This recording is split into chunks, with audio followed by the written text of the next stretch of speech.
this webinar on a topic that we receive a lot of questions about, and that's really the differences between reporting sustainability information in sustainability or CSR reports, integrated reports, and the Form 10K.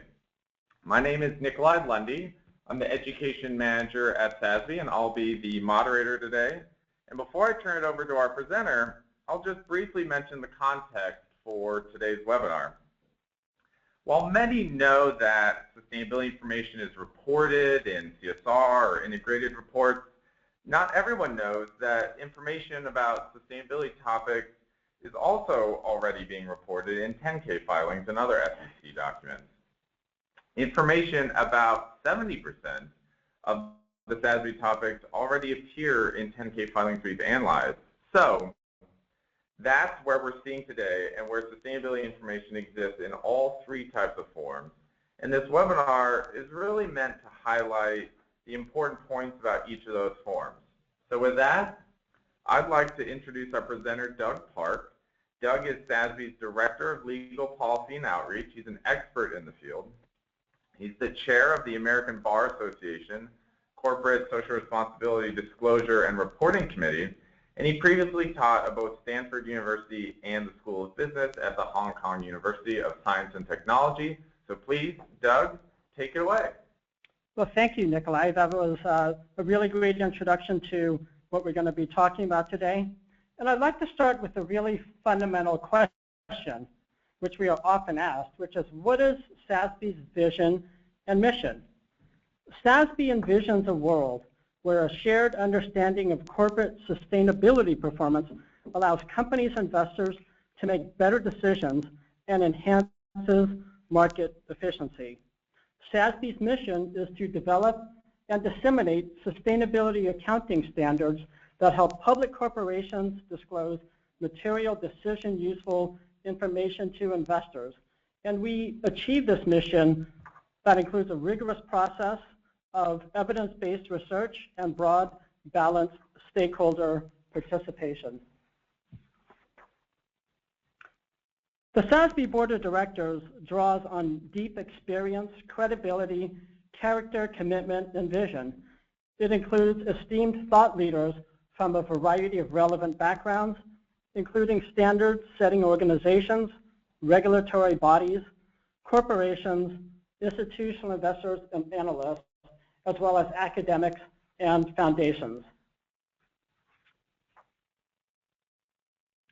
Well, this takes us to the heart of today's discussion, where we will discuss the various forms used to report sustainability information with a particular focus on disclosing sustainability information in Securities and Exchange Commission filings, and how SASB is well suited for that purpose. So the three types of forms that we will be spending time on today are Securities and Exchange Commission filings, such as the Form 10K annual report, the 10K quarterly report, and the 8K current report. And all of these filings are prepared according to the federal securities laws. We will also be putting these filings in the context of the sustainability or CSR report, which might be prepared using either GRI guidelines or the company's own criteria, as well as the integrated report, which might be prepared using the International Integrated Reporting Consortium's framework. Throughout today's discussion, we will be using the terms sustainability and CSR interchangeably for ease of conversation. So, Doug, we get that there's these three forms, and each of them are slightly different, but it'd be helpful to understand a little bit more about how SASB fits in. You said that SASB is particularly suited for some or all these forms, depending on the context.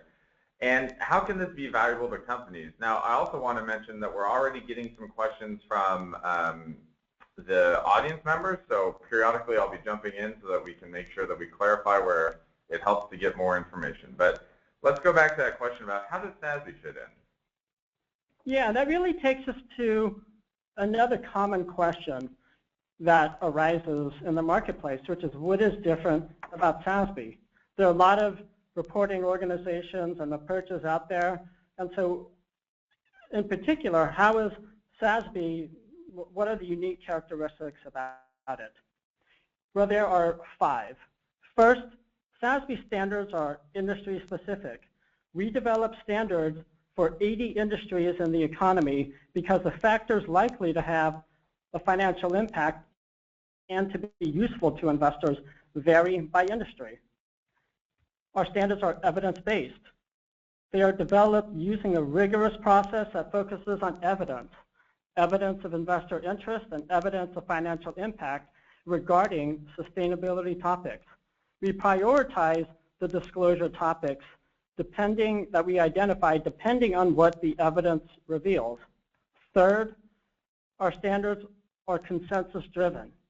SASB standards are refined through balanced and broad stakeholder input from corporate professionals, investors, and market intermediaries. We require a high degree of agreement on the material impact of a topic before developing a standard for it. Fourth, the standards are cost-effective. Using SASB standards can help companies manage and reduce the large number of requests they receive for sustainability information. On average, the standard for each industry contains 5 disclosure topics and 13 metrics, 80% of which are quantitative.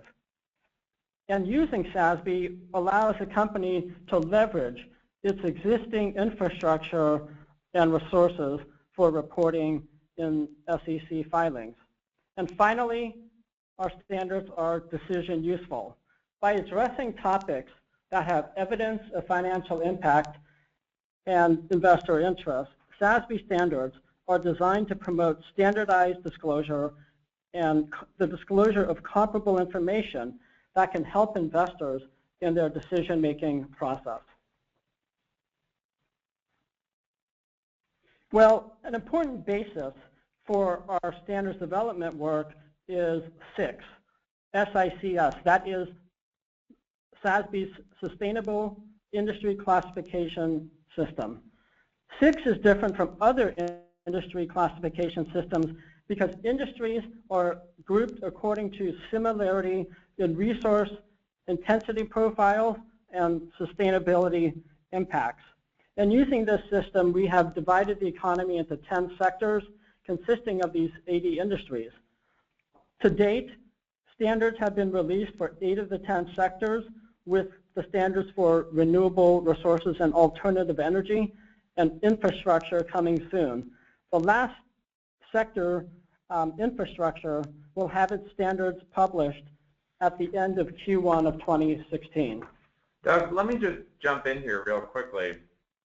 So it's helpful to get that background and understanding about the specifics and unique differences about SASB, but what is it about the standards that SASB puts together that can make them acceptable for SEC filings and fit into the broader landscape of reporting?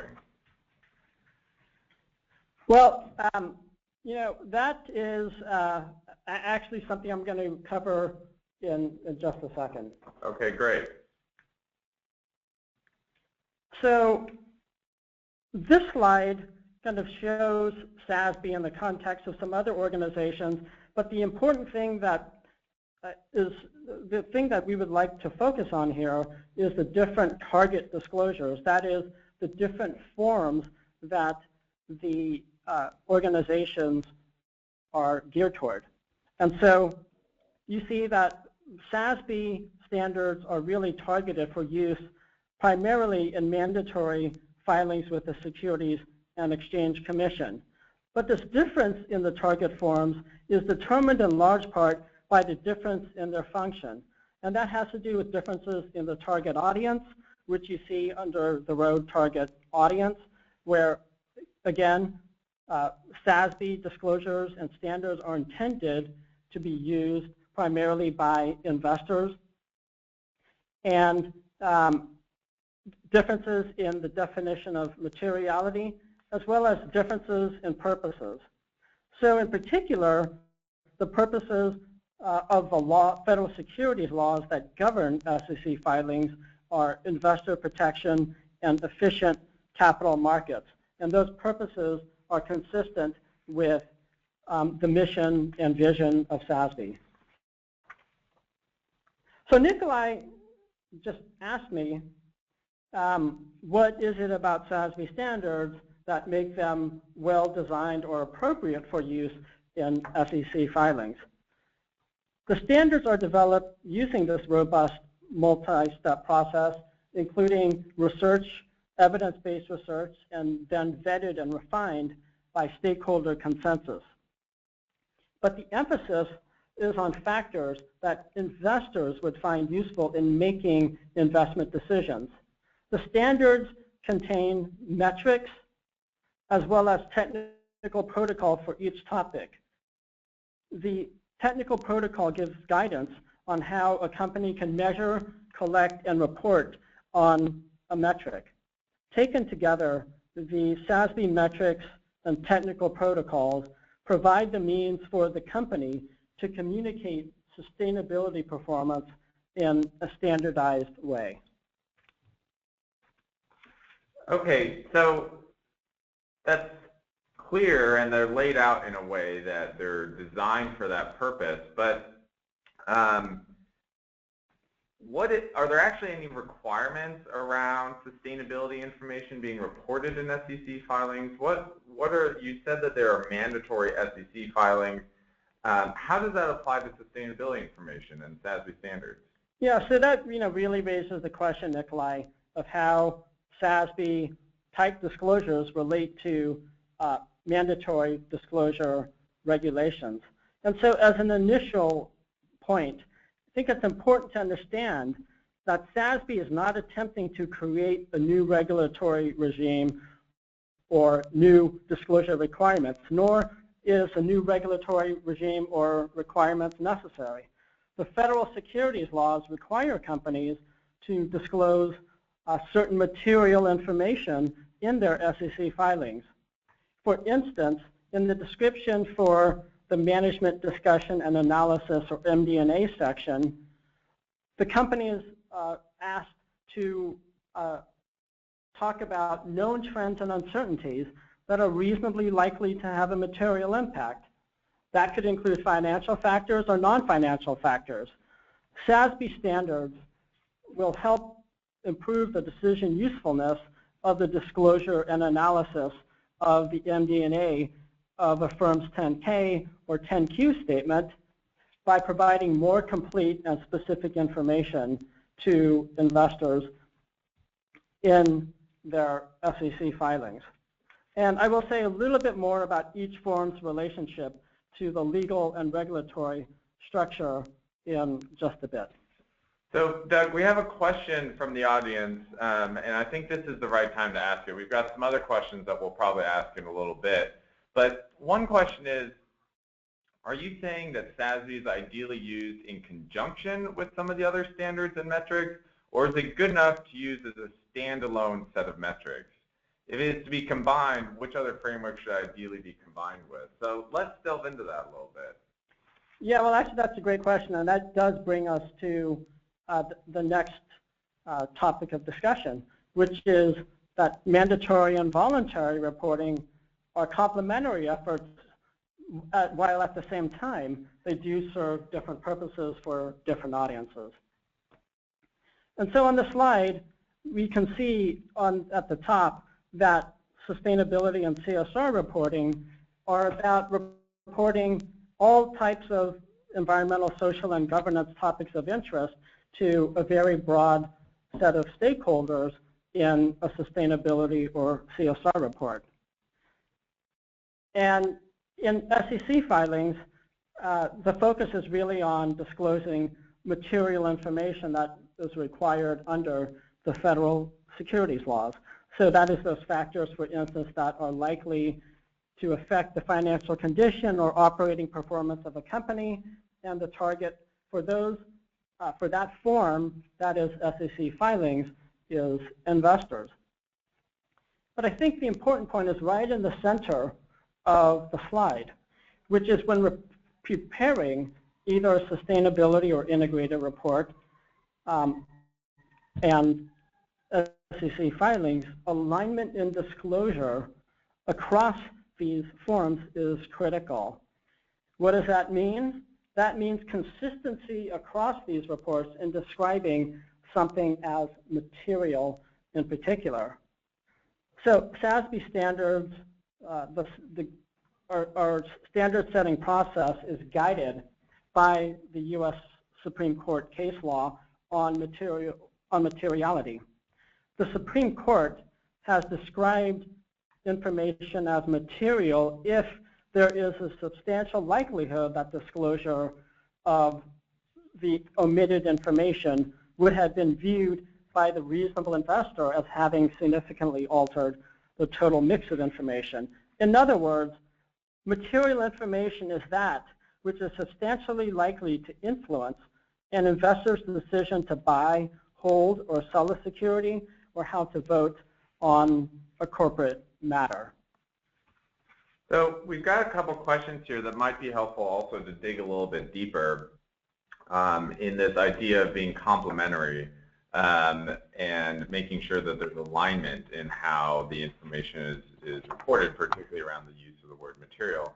But there's one question that's very specific and really gets at this idea that SASB standards are designed to be for investors. So let's see if there's any insight that you can lend. The question is about if there's any comparison or contrast between the topics that SASB uses versus the topics that are identified in the Dow Jones Sustainability Index surveys, or really any other investor surveys that are out there. Well, you know, it would take a while to compare SASB to all of the, you know, like the Dow Jones Sustainability Index or the topics identified by other reporting organizations. And so what I'm gonna show you a little bit later and walk you through is an example of how a company might do that. Because a company who is reporting using different frameworks and approaches is certainly more knowledgeable, most knowledgeable about its specific circumstances and what situation it is in with respect to reporting in a complementary way, and in particular in a way where there is this alignment in reporting regarding a consistent use of the description of information as being material. Okay. So it's just a very broad question. I think it's best left up to each company to do its own examination of its own circumstances. And so we'll run through the details of what that might look like later, is that right? That's right. I will be talking about that at length, and if there are further questions at that time, I'd be happy to go back to them. Okay, great.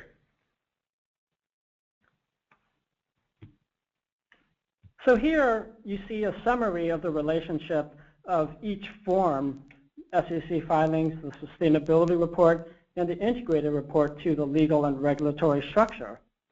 And again, it's really important to understand that the SEC filings are specifically designed for the protection of investors and efficient capital markets.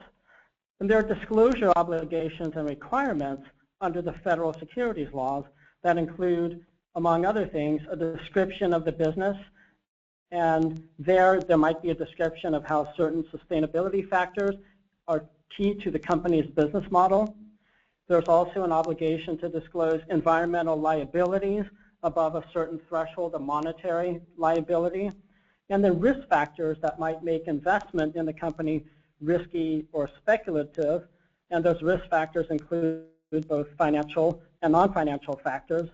And then finally, another disclosure requirement is included in the management discussion and analysis of these known trends and uncertainties that are reasonably likely to have this material impact on the company's financial condition or operating performance. What the MD&A really does is it asks management to talk about the factors that are likely to have a positive or negative effect on the company's prospects going forward, and to discuss the key performance indicators that the company uses to manage those factors.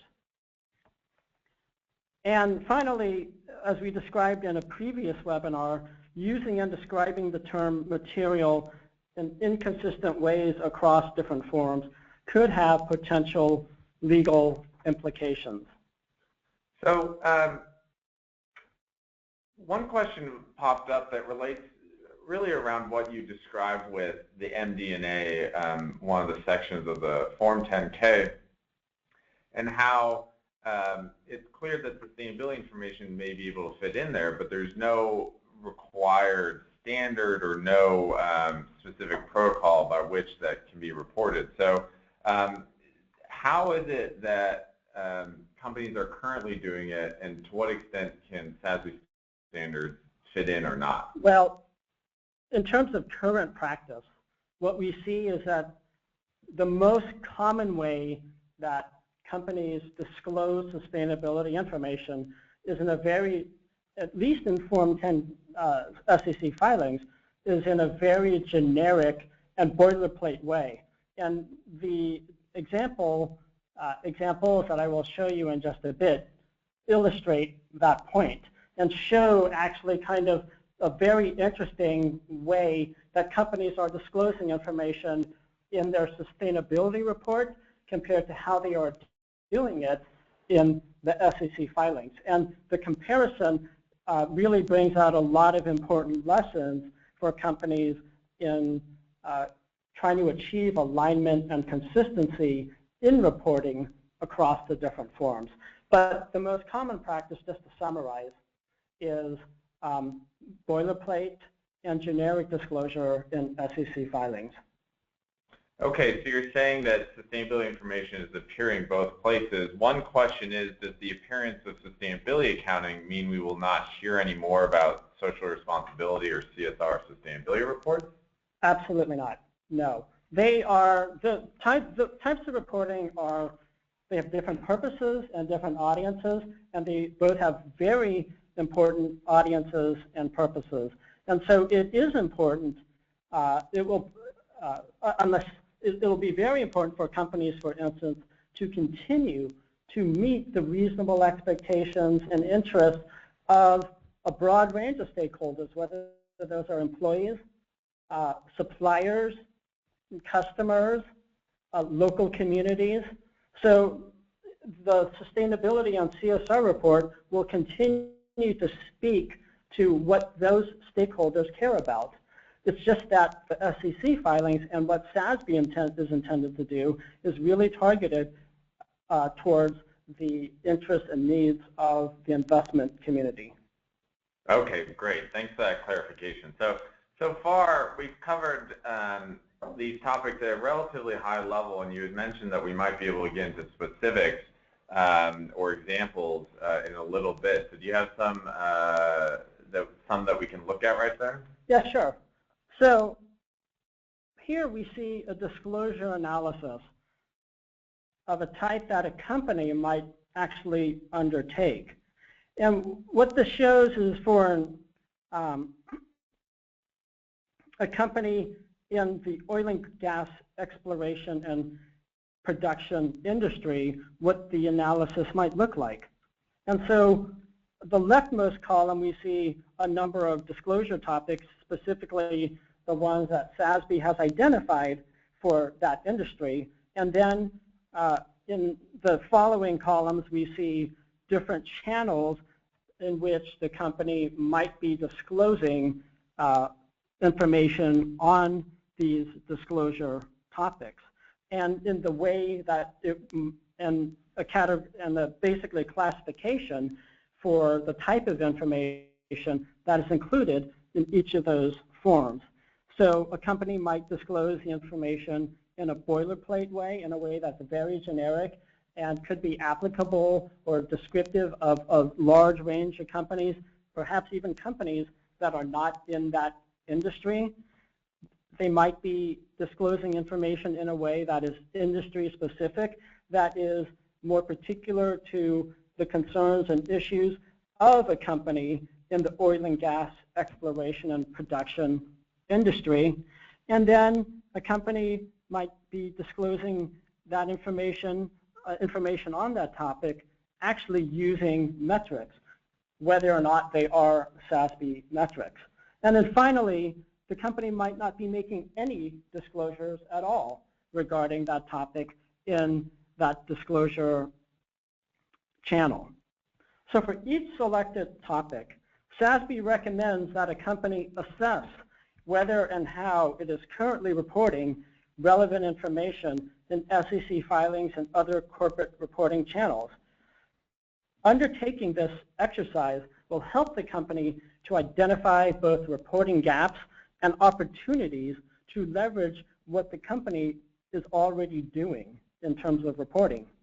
By analyzing the content and form of its existing disclosures, a company is likely to find that it is already addressing many of the selected topics in one or more reporting channels, allowing them to use and apply existing functions and processes to strengthen their SEC filings through the use of SASB metrics. The analysis will also help the company understand, first, whether they are addressing the SASB topics in a consistent way across the forms. Second, whether they are aligned, whether the disclosures are aligned with the SASB metrics. And third, whether information on the SASB metrics is internally available to the company, but perhaps not being reported publicly. So for the example on the slide, if you look at the disclosure that is circled for water management, the company has made some disclosures, and even disclosing with metrics in the investor questionnaire, but only in the investor questionnaire, which is a private document, unlike all of the other forms, the 10K filing, the CSR report, the corporate website, and the annual report. So even though the company has 2 of the 4 SASB metrics available for reporting, data on water management is not being actually publicly reported, but only specifically in the investor questionnaire. But the information in the investor questionnaire might not be rigorously collected, analyzed, and reviewed by accounting and legal professionals or executives in the way that it would be collected, analyzed, and reviewed, for instance, for an SEC filing. And so the information in the investor questionnaire is perhaps a little less reliable and a little less accurate and a little less complete than information, that same information, if it's reported in a way that is suitable for reporting in an SEC filing, and therefore consistent with the high level of standards associated with disclosures in SEC filings. We have a question that came in. Can you, just because I think that it's not something that everyone's familiar with, can you explain a little bit more, what is the investor questionnaire? You said it's a private document. Is it something that a lot of companies use? How does it pop up? How does it compare to the other documents? Well, you know, again, the way that the investor questionnaire is used, kind of, it depends on the particular investor that is submitting the questionnaire to the company, and it also depends on kind of the nature of the engagement between that investor and the company. That is, to the extent to which they've had a good relationship with open dialogue, and you know, whether or not this questionnaire could be a precursor or could actually be the outcome or the consequence of a shareholder resolution, for instance, regarding environmental, social, or governance factors.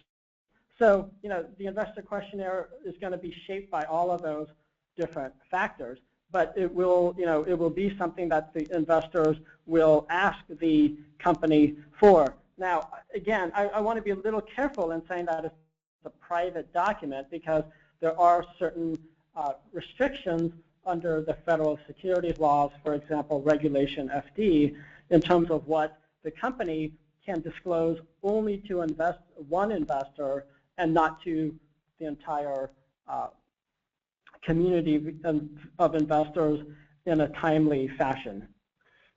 We still have some more questions about this chart. I think it's stimulating a lot of interesting analysis, but even at a more fundamental level, can you provide a little bit more detail about what this example disclosure analysis is? Is it for multiple companies? Is it a survey of a particular industry? Is it for one company? Oh no. Okay. This is an example for one company in this particular industry. And so earlier, when there was a question about, well, how do I know, like, what standards to use and where, and how do I think about consistency and alignment in reporting across the different forms?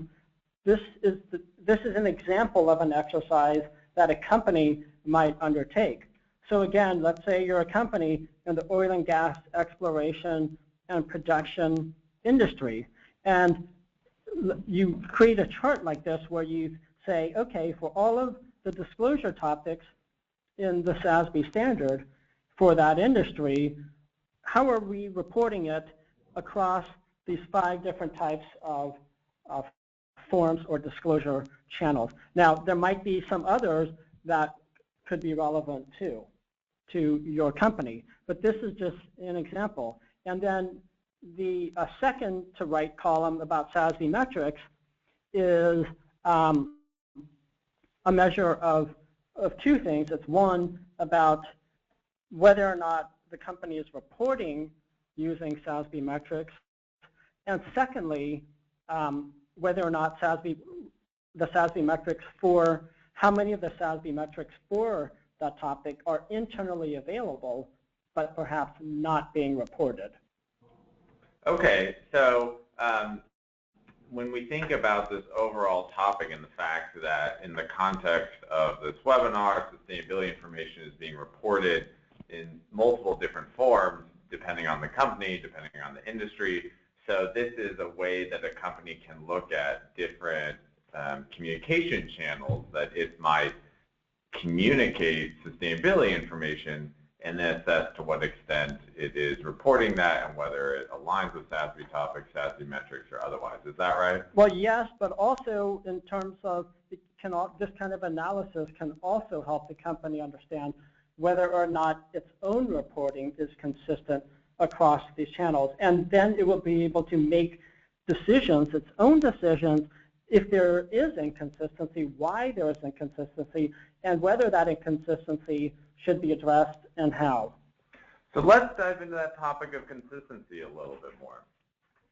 Yeah, sure. So this slide shows information presented in the risk factors of companies' Form 10K compared to the sustainability report for one actual company. The name of the company has been removed, okay?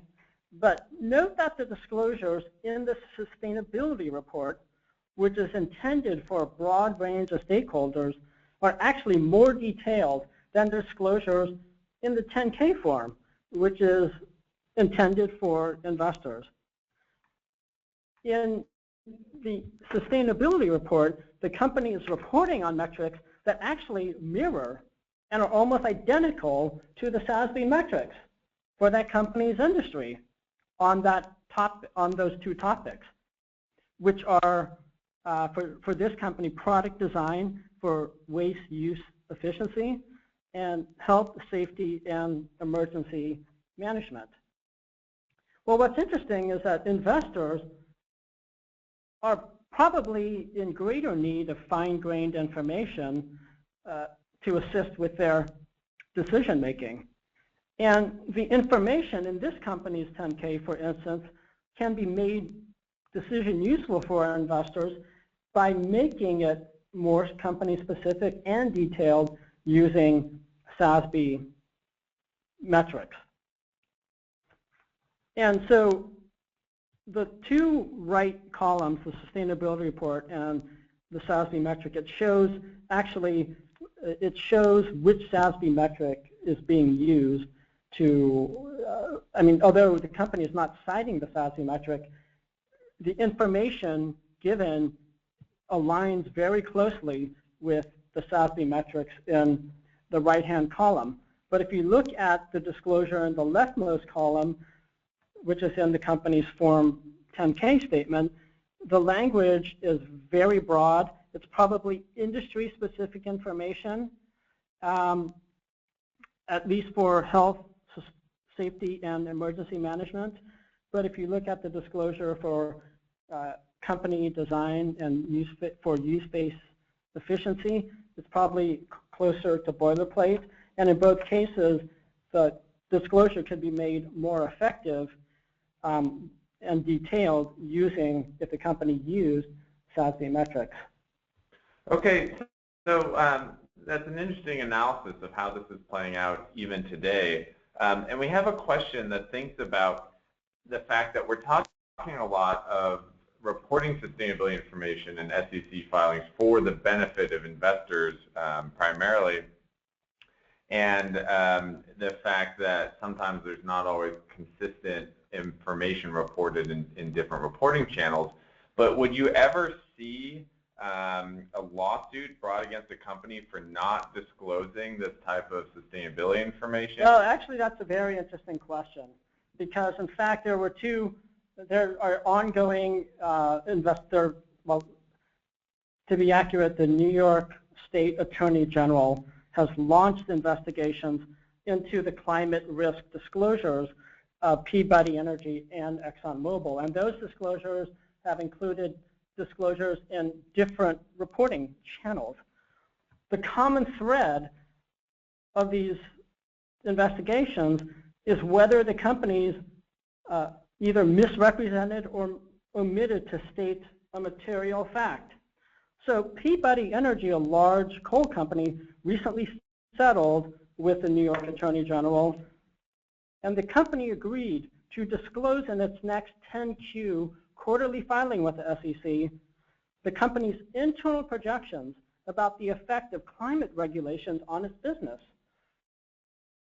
And what's interesting here is that the company had previously stated on several occasions that it could not make these projections. And in fact, the company's own projections are highly specific and include scenario analysis regarding this. Now, this is potentially could form the foundation for a securities claim against Peabody Energy if a plaintiff shareholder were to be able to garner enough evidence for the other elements of a securities claim against the company. Now, I'm not going to opine as to whether or not an investor could do that in order to be successful in bringing a securities lawsuit against Peabody Energy, but the New York Attorney General did conclude in its investigation that Peabody either misrepresented or omitted to state a material fact, and those are two elements of a securities fraud claim. I would also point out that the New York Attorney General has been investigating ExxonMobil for about a year and has subpoenaed email records and internal documents regarding whether or not the company made inconsistent statements to shareholders. And in particular, the question in ExxonMobil is whether or not the company has done its own internal research on climate risk that contradicted its public statements, which said that the risk of climate regulations will have a minimal impact on its future prospects. So this topic, before we move on, has stimulated a couple more questions, and so I think that it's important to get some clarity around this. So companies are, you're talking about these investigations or concluded investigations arising out of the New York Attorney General's office, but overall, when we're talking about 10K reporting and the fact that there are legal requirements surrounding it, we know that companies are already concerned about that legal liability. So one person's question is, why would companies open themselves up to more liability by reporting more than they're required to in their 10K? And we have to think about what they're required to report. Well, the question assumes that the company will be reporting more than it's required to report if it discloses sustainability information using the SASB metrics. Now, let's go back to the question of what is the company required to report. So I gave a quick overview earlier, but let's just focus, for instance, on two types of disclosure requirements in the federal securities laws. The first one is risk factors. That is the factors that could make investment in the company speculative or risky. The second disclosure requirement that is in the federal securities laws with respect to SEC filings is management's discussion and analysis. And it talks about known trends and uncertainties that are reasonably likely to have a material impact on the company's financial condition or operating performance. So those two categories of, those two types of disclosure obligations, depending on how the company looks at it, could be seen as very narrow or perhaps a little broader. But it's a decision that the company needs to make. And so there, SASB and certainly follows others in saying that the company should not be disclosing information that it's not required to disclose. The SASB standards identify topics for which there is evidence and a high degree of consensus that there is not only investor interest in that information, but also a financial impact that arises from that topic and that information. And so SASB's position is that the standards can be a useful guide for the company as it does its analysis to decide whether or not information regarding the disclosure topics meets a disclosure requirement under the federal securities laws. So how should companies be thinking about this? What is a question, or how might they think about what they should be reporting? Actually, I'm sorry. I would point out one other thing. Okay, sure. With respect to liability, which is, we're talking about disclosing information in SEC filings and not outside of SEC filings. And there is kind of a split of opinion among the federal circuit courts as to whether or not a company can be held, can be subject to a private lawsuit for information in its SEC filings. For instance, a Form 10K. Now, in fact, the majority of lawsuits, private lawsuits brought by shareholders, are in regard statements made outside of SEC filings. And so that might lead one to conclude that, in fact, the risk of liability from disclosure or non-disclosure is perhaps higher for disclosures outside of SEC filings than inside of SEC filings. It's a very complicated question, but that is certainly something that I've discussed in conversations with securities lawyers. Just to kind of summarize the the point of all of this analysis is really kind of 3 questions that the company might ask itself in its analysis. First, are the disclosures in our SEC filings boilerplate or generic? Second, are the disclosures in our SEC filings investor grade and decision useful? That is specifically useful and rigorous enough in their development for investors to find them helpful in decision making. And third, are the disclosures in our SEC filings accurate and complete? So in trying to answer those questions, are there any resources that SASB has on standards or sample disclosures or other things that companies might be able to use to help answer those questions? Well, there certainly are. In fact, I'm going to turn it over to you, Nikolai, to describe 2 of those really important resources that SASB has developed. Well, so we've really only scratched the surface on this topic, and certainly there's a lot of questions that we haven't been able to cover yet, and we'll go back at the end to get your insights on a few more of these questions, Doug. But this was a specific question about how to learn more or get more information about these ideas.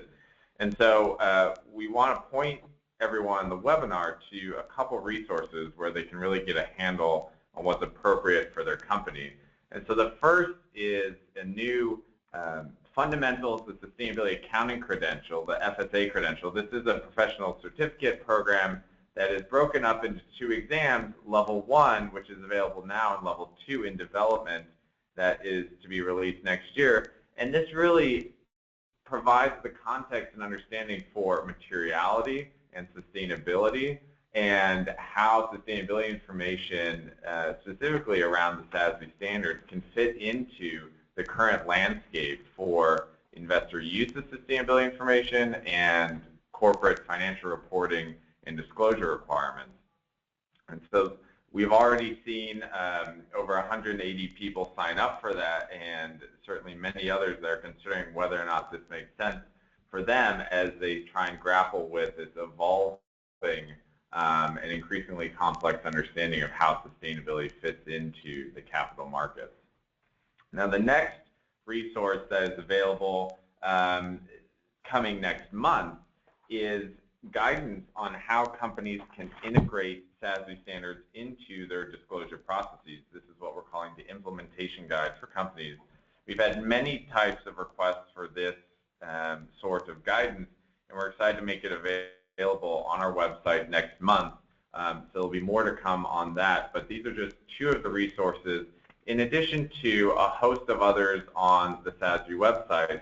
In fact, the Standards Navigator that is available for free allows anyone to navigate between the standards, understand the evidence behind them, and in some instances view mock 10Ks or mock examples of how this information could be reported in the MD&A for certain industries. So there's a variety of resources out there for those who want to get really a deeper understanding of how this is relevant to their work and their company or companies that they advise or analyze. So in the last few minutes, let's get back to some questions for you, Doug. We know that they have been coming in over the last few minutes. One is the fact that we've really been looking so far at the U.S. requirements, and we realize that sometimes companies that are headquartered abroad are listed in the United States and subject to those requirements, but investors often invest globally. So how does SASB fit into the global context? Well, that's something that we have been examining internally and trying to understand how SASB fits into the global context. So it's a question that I think has an answer that is developing and evolving for SASB. But what I can say is we'll have more to come on that. Okay, great. So it's an evolving discussion. Another question is really around this idea that we've talked about the comparisons and differences between the different types of forms and reports where sustainability information appears. And one person mentioned that sometimes you hear criticisms of CSR reports being overly positive, and that there may be some hesitancy around disclosing SASB metrics because of what those metrics might reveal. How do you see that companies are responding to SASB in that way? Well, one thing is that although SASB metrics certainly can be used in CSR reports, as we've been discussing throughout today's session, they're really intended for disclosure in SEC filings. And certainly I would say that in SEC filings, there's both good news and bad news. I think the question is, and I think that's in part because of the requirement that the information contained in SEC filings be accurate and complete. Now, there's no requirement, for instance, that information in CSR reports or sustainability reports be accurate and complete. So I think that because of that, there is often a motivation or tendency to include primarily positive information in CSR reports. And again, because we're not right now focused, we're focused on disclosure in SEC filings and not CSR reports. We have heard, some discussion about, well, the disclosures may not paint our company in the most positive possible light.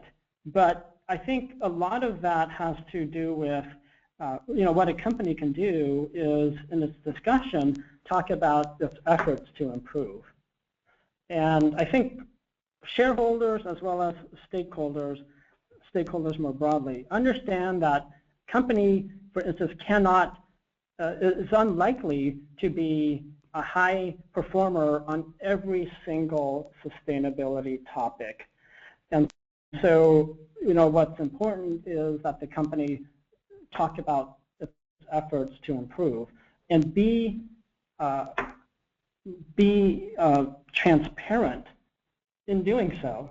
And so, part of the thing, part of the issue, if you go back to the Peabody Energy situation, is the New York Attorney General specifically said that this is also about transparency, okay? Not just about legal requirements or whether or not the company engaged in financial fraud, but it's really about companies being transparent to investors and to other stakeholders as well. And a company like Peabody needs to think about, is it better for us to kind of withhold and kind of fail to disclose all of these internal projections that we had about climate risk, and on the other hand, publicly go out and say, we can't do this, it's impossible to do it, and then 2 years later, oops, we've been doing this for the last 10 years. So it's a calculus that each company needs to make. Do you want to be put into that position, or is it better for the company to perhaps disclose some information that might be good and might not be so good, but be transparent about it so that they can engage directly with investors as well as other stakeholders as appropriate on those issues and how they are going to improve their performance on those sustainability factors. Okay, we only have a few more minutes. We're going to be sure to end on time. Let's get at least one or if not two of these questions out of the way. I think this one may be relatively quick to answer. You mentioned about the quality of information being reported, and one person asked, where does third-party assurance play a role in non-financial disclosures? Third-party assurance can certainly be helpful in providing confidence to the readers of that information, to the consumers of that information. So it can certainly be helpful in that regard. Okay, great. And I think we'll have time for one more question before we summarize and kind of wrap up. So one thing that you've talked about is the fact that companies need to be thinking about and are thinking about where to report sustainability information and how to respond to what they say is a variety of potentially overwhelming requests from a wide range of organizations, leading to what some people call questionnaire fatigue. So when you're thinking about investors and companies that want to disclose information for the benefit of investors, how do you think a company can evaluate whether or not to fill out something like the Dow Jones Sustainability Index versus disclosing information in the 10K disclosure if they're trying to convey this information for investors interested in their company? Well, as to whether or not to fill out a questionnaire from a third-party organization, that is a decision that each company must make. When it comes to disclosing information in an SEC filing, if there's information that the company has and that meets one of those requirements, disclosure obligations, there's not really much of a choice. It has to disclose that information. And that information certainly will, in an SEC filing, is intended to be for the benefit of investors.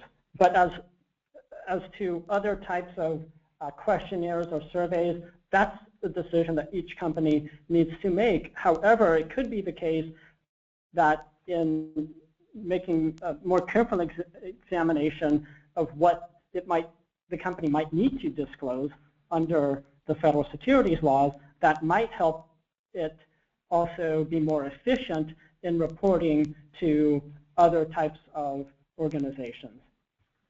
Okay, so it sounds like in making those decisions about what to report in SEC filings may also help it with its decisions about what to report out elsewhere. It could potentially, again, it depends on the company's specific, what it's reporting on and how it's reporting.